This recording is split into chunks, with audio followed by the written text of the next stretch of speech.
Bien, vamos a ver ahora cómo se pueden interpretar estas leyes, cómo se pueden explicar estas leyes desde el punto de la teoría, de vista de la teoría cinético-molecular, ¿vale?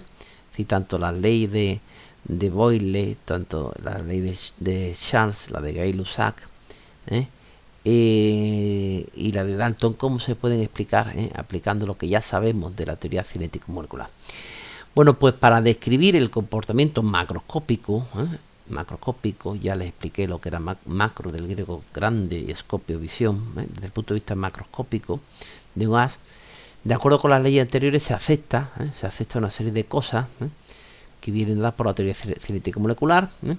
Y se desprecian que las interacciones entre las partículas del gas y su volumen se considera despreciable frente a la del recipiente.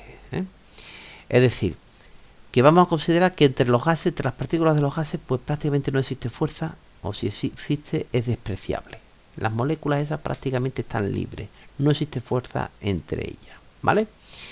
Y el volumen además de esas partículas, de gas, es tan pequeño que se desprecia, es prácticamente infinitamente pequeño y se desprecia frente a ¿quién? Frente al volumen del recipiente.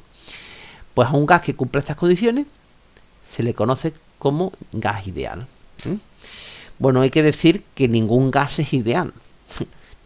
ningún gas es ideal. Esto es una abstracción mental, es un modelo, pero sí es verdad que muchos gases, o todos los gases reales, se comportan de una forma muy parecida, como si fuesen gases ideales, ¿vale? Entonces la primera aproximación es la aproximación del gas ideal. Y es decir que entre las partículas pues prácticamente no hay atracción ninguna, no hay fuerza de interacción, y dos, que el volumen de esa partícula es tan pequeña frente al volumen total que lo contiene que prácticamente es despreciable, ¿vale? Bien, la segunda, las partículas del gas se mueven como desordenadamente, al azar, chocando entre sí y con las paredes del recipiente que las contiene. Bueno, pues, ¿vale? Ya hemos hablado algo sobre esto. Las partículas se mueven desordenadamente y chocan entre sí y además ¿contra quién? Contra las paredes del recipiente que los contiene. Fruto de estos choques va a ser la presión, que vamos a explicar ahora. La presión de los gases viene originada ¿por quién? Por estos choques, claro. Cuando esas partículas que están moviéndose al azar chocan entre sí o con las paredes del recipiente, van a ejercer una presión, claro. Esas partículas se están moviendo y chocan unas con otras o chocan con las paredes del recipiente y ejercen una presión. La presión, no olviden ustedes que es la fuerza partida por quién, por la superficie.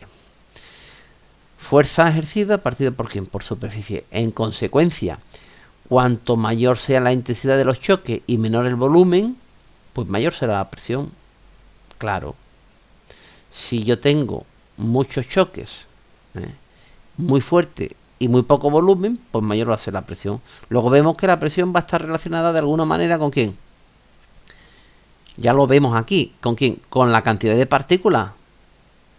Con la cantidad de partículas. Si yo en una bicicleta meto muchas partículas, la lleno mucha de gas, la lleno de aire, estoy aumentando ¿quién? El número de partículas. Al aumentar el número de partículas, ¿qué ocurre?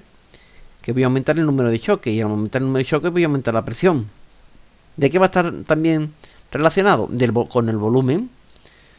Si yo en vez de una rueda de bicicleta tengo una rueda más grande, pues ¿qué va a ocurrir? Pues que el volumen va a ser grande, entonces van a chocar menos, aunque tengan las mismas partículas, pero como están más separadas, van a chocar menos. Y van a depender también de ¿quién? De la temperatura, claro.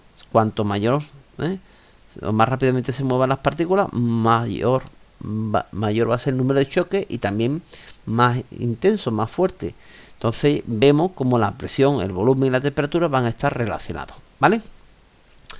Bien, vamos a ir detallando cada uno de estos puntos. Al calentar el gas, aumentando ¿quién? Su temperatura, las partículas se mueven como más deprisa, claro. Y si se mueven más deprisa, ¿qué van a pasar? Que van a chocar con más intensidad, y además van a ejercer más presión, ¿vale? Bien, otra. Luego ya vemos cómo la temperatura va a influir en ¿quién? En la presión. Otra, cuanto mayor sea la cantidad de gas, es decir, cuanto más número de partículas haya, pues mayor número de choques va a haber. ¿eh? Y al haber mayor número de choques, pues mayor va a ser la presión, ¿de acuerdo? Muy bien. Y otra, la presión no depende de quién, del tipo de gas, ¿vale? Eso es importante. Gases diferentes a la misma temperatura y el mismo volumen generan la misma presión, siempre y cuando la cantidad de partículas sea la misma. Vamos a ver. Miren ustedes, que si yo tengo un volumen, para que ustedes lo entiendan, en un volumen a unas condiciones de presión y de temperatura, tengo un volumen de oxígeno, va va a ser, se va a comportar de una misma similar si ese mismo recipiente con ese mismo volumen y esa misma temperatura, en vez de oxígeno, pues tengo hidrógeno o dióxido de carbono o lo que sea. Es decir, que no influyen de manera decisiva ¿quién? La naturaleza de las partículas que componen el gas, que todos los gases se comportan más o menos de la misma manera, ¿vale? Entonces viene aquí, gases diferentes de quién, gases diferentes, por ejemplo, oxígeno o hidrógeno o dióxido de carbono o lo que sea, ¿no? A la misma temperatura y en el mismo volumen generan la misma presión. Es decir, que realmente para saber la presión que genera un gas no me interesa tanto si su naturaleza, si es oxígeno, si es dióxido de carbono, si es hidrógeno, si es butano, no me interesa tanto, sino los tres factores que me influyen son ¿qué? La presión, el volumen y la temperatura.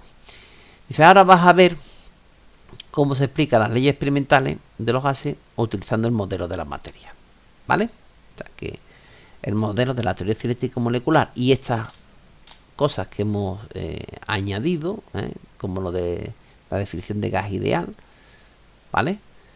¿De acuerdo? Y algunos conceptos, como presión y qué fuerza partido por superficie, choque, en fin, todas estas cosas que ustedes ya saben, pues lo vamos a ver ahora, vamos a ver la explicación en una serie de simuladores.